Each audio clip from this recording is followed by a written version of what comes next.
નમસ્તે મિત્રો, દીર્ઘ educational classic ચેનલમાં આપનું ફરી એકવાર ખૂબ ખૂબ હાર્દિક સ્વાગત છે.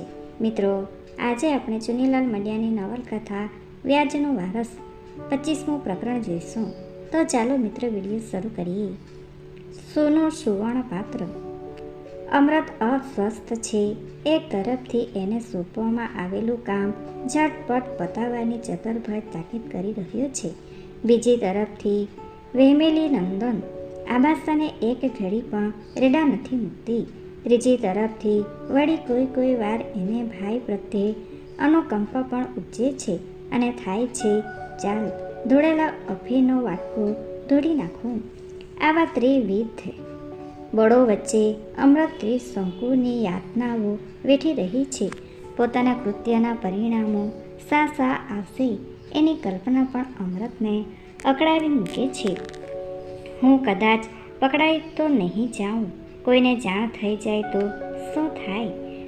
આવા ચિંતાજનક પરિણામોની યાદ સાથે એને અન્ય આનંદજનક પરિણામો પણ યાદ આવતા પેઢીનો આખો હડફો ચતુર્ભુજ હાથ કરી લે. નવી અને જૂની બેયને જીવાઈ આપીને તગડી મેલે. પેઢીમાં તિજોરીવાળા મોટા મુગ્ધાને અઢીલીને મામાની બેઠક ઉપર દલુ બેસી અમૃતનું હૃદય જણજણાટી અનુભવી રહ્યું. એણે મક્કમ નિર્ધાર કર્યો કે આજે તો હિંમત કરીને ભાઈ પાસે પહોંચી જવું. એમ વાણિયાશાહી પોચટતાથી કોઈ કામ પાર પાડવાના હતા. પોતે કામ પતાવી લઈએ એટલી વાર નંદનને દૂર કરવાનું પણ એણે કિમિયો રચી કાઢ્યો. આભાસાને લાંબા મંદવાડાને કારણે ખોરાક ઉપરથી રુચિ ઉઠી જતી હતી. તેથી અમૃતે સૂચવ્યું કે ભાઈ માટે તાજા પાપડ વણો. આ સૂચન નંદનને ગમ્યું, પણ એ બહાનેએ પોતે પતિની પથારીની દૂર ખસી નહીં. ઓરડાના ઉંબરા ઉપર બેસીને એણે પાપડ વણ્યા, જેથી એક આંખ સતત આભાસાના ખાટલા ઉપર રહી શકે. પરિણામે અમૃતની યોજના ફળભૂત ન થઈ શકી. તેથી એણે દલ્લુને બોલાવીને એક કિમિયો સૂચવ્યો. છેક ડેલીના બારણા પાસે આથમતા પહોરનો તડકો જઈ પહોંચ્યો હતો. તેથી પાપડ સુકાવા માટે ખાટલા છેડ ડેલી પાસે ઢાળવા પડ્યા હતા. આભાસા હમણાં એટલા તો અશક્ત થઈ ગયા હતા કે બોલવામાં પણ એમને અસહ્ય પરિશ્રમ પડતો. વળી છેલ્લા થોડા દિવસથી માનસિક યાતનાઓને પરિણામે એમને ચિત્તભ્રમ જેવું પણ થયું હતું. એમના બોલવામાં પણ કશો ભડો નહોતો રહ્યો. ઘડીક તેઓ મૃત રેખાને યાદ કરતા અને એ જાણે પોતાની સામે જીવતો બેઠો હોય એમ વાતો કરવા માંડતા. ઘડીક વિમર્શ સૂરીને વ્યાખ્યાન આપતા, કલ્પીને પોતે જી હા સાચું ગુરુદેવ એમ હોકારા ભણ્યા કરતા અને એમની સાથે તત્વ ચર્ચા પણ કરતા. કોઈ વાર સોલો જડે ત્યારે તેઓ ઉપરા ઉપર દર્શની અને મુદ્દી હુંડીઓ લખાવ્યા કરતા. આંગળીના વેઢા ઉપર વ્યાજની ટકાવારી ગણ્યા કરતા. આવે પ્રસંગે તો અડખે પડખે બેઠેલા સહુને બે ઘડી હસવાનું મળતું, પણ જ્યારે તેઓ રેખાઓ સાથે વાત કરવા માંડતા ત્યારે સાંભળનારાઓ સહુ રડી પડતા. રેખાઓના સ્મરણો જીરવવા કઠણ હતા. ચિત્તભ્રમની દશા જ્યારે સન્નિપાતે પહોંચે ત્યારે તો આભાસાએ એટલી ઉત્કુતાથી રેખાઓ સાથે વાત કરવા માંડી પડતા કે જાણે હવામાંથી હિબકા સંભળાતા હોય એવું ગમગીન વાતાવરણ ફેલાઈ જતું.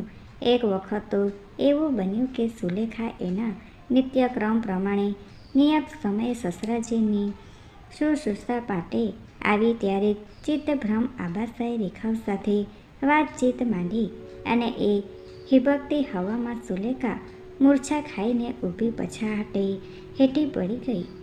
બરોબર 1 કલાકે એ હોશમાં આવી. ત્યાર પછી આભાસાને સતત ઘેનની દવા આપી રાખવામાં આવતી. નંદન અત્યારે ઉંબરામાં બેઠી એક આંખ આભાસા ઉપર અને એક આંખ પાપડ ઉપર માંડી રહી હતી. કેમ છે ભાઈને અત્યારે? તરકીકને અમૃત ઓરડામાં આવી. હમણાં એના ચહેરા ઉપર એક જાતની ભય પ્રેરક વિકૃતિ ઉપસી આવતી હતી. એ જોઈને નંદન વધારે સાવચેત બની અને પાપડની ફિકર પડતી મૂકીને પતિ તરફ એણે ધ્યાન ફેરવ્યું. આડી તેડી વાતોમાં અમૃતે ઠીક સમય પસાર કરી નાખ્યો અને નણંદ અંગેનો નંદનના પેટનો ફટકો પણ થોડો ઓછો કરી નાખ્યો. સન્નિપાતી બકવાટ ઓછો કરવા માટે યોજાયેલી આભાસની ઘેરની અવસ્થા બદલ અમૃતે વસવસો વ્યક્ત કર્યો અને આંખમાંથી 2 ટીપાં પણ કાઢી બતાવ્યા. નણંદનું આ સંવેદન જોઈને નંદન અડધી થઈ ગઈ.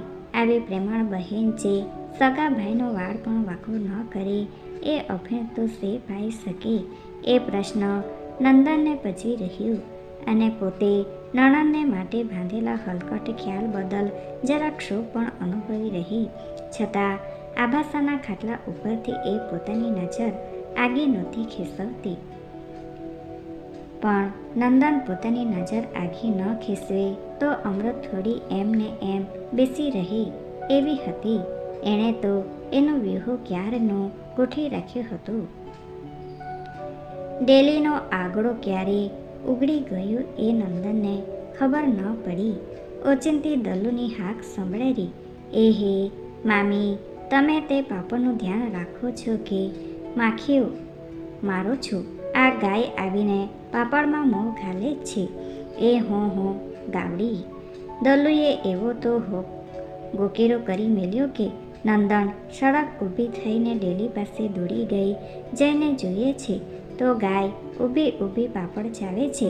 10-12 પાપડમાં એના દાંત બેઠેલા દેખાય છે અને આ શિંગડા વત્તી ત્રાસો થઈ ગયેલો ખાટલો દલ્લુ વધારે ત્રાસો કરતો દેખાય છે. બધા જ પાપડ ધૂળમાં પડી ગયા અને દલ્લુએ પરસાની કોર ઉપર પડેલું સાબેલું ઉપાડીને ગાયની પીઠ ઉપર ઝીકવા માંડ્યું. જેટલા પાપડ બગાડ્યા છે એટલા સાબેલા ગણીને રાંડને સબોળજો. દલ્લુભાઈ. ઉશ્કેરાયેલી નંદને દલ્લુને હુકમ કર્યો. દલ્લુએ ધડોધડ સાબેલા મારવા માંડ્યા. એક સાબેલું મામીના માથા પર ઝીકવાનું પણ એને મન થઈ આવ્યું, પણ માંડ એ જળને એણે દાબી રાખી. ફળિયામાં ઘસસાડ જેવું થઈ ગયું. નંદનનું ધ્યાન દરવાજા મોકળા મૂકીને ખાડે ડૂચા દેવામાં પરવાયું હતું. આટલી બધી મહેનતે વણેલા પાપડ આમ ધૂળમાં રગદોળતા જોઈને એનો જીવ કપાઈ ગયો. હજી સદભાગે થોડા પાપડ ગાયના મોંમાં જતા બચી જવા પામ્યા હતા. એવા પાપડ વીણીને એના ઉપરથી ધૂળ ખંખેરવામાં અને ગાયને ગાળો દેવામાં નંદન ગુલતાન થઈ ગઈ. વાલા મોય, તારો પાળનારો મરે. મારા મોંઘા પાપડ ચાવી ગઈ. તારા પેટનો ભાંડો ફૂટે. રાંડ ખાવદરી.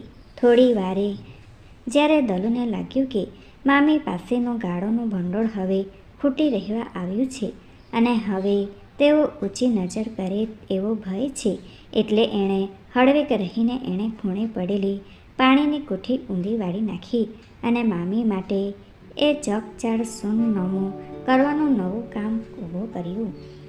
દરમિયાનમાં પાછળથી અમૃતે પોતાનું કામ પતાવી લીધું હતું, તેથી નવરી પડતા એ પણ ભોજાઈની મદદે દોડી આવી. રાંડ ગાય પણ ભારે જબરી જાતા શીંગડું ભરાવીને પાણીની કોઠી ઊંધી વાળતી ગઈ. દલ્લુએ ખુલાસો તૈયાર જ રાખ્યો હતો. સારું થયું કોઈને શીંગડે ન લીધા. પાપડનો કાલ ઉઠીને બીજો લોટ બાંધશું. સધીએ ખોટ ખમાય, પણ માણસની ખોટ પડત તો એ ન ખમાય.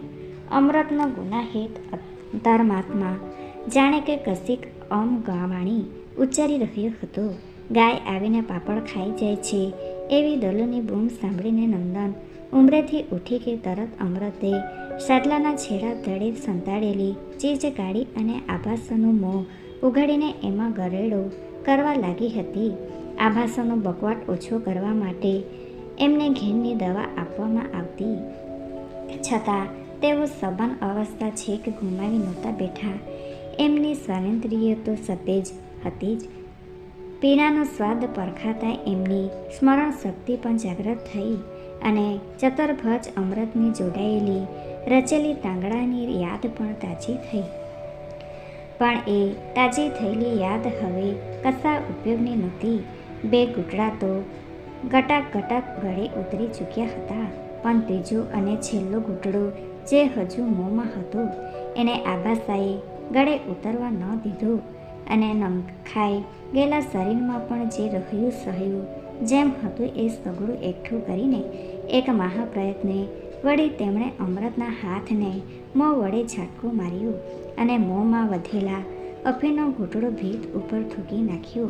પણ એમ કરવાથી કશું વડે એમ નહોતું. પેટમાં પ્રવેશી ગયેલું પ્રવાહી આભાસાનો પ્રાણ લેવા માટે પૂરતું હતું. Thanks for watching. Please subscribe my channel. Thank you.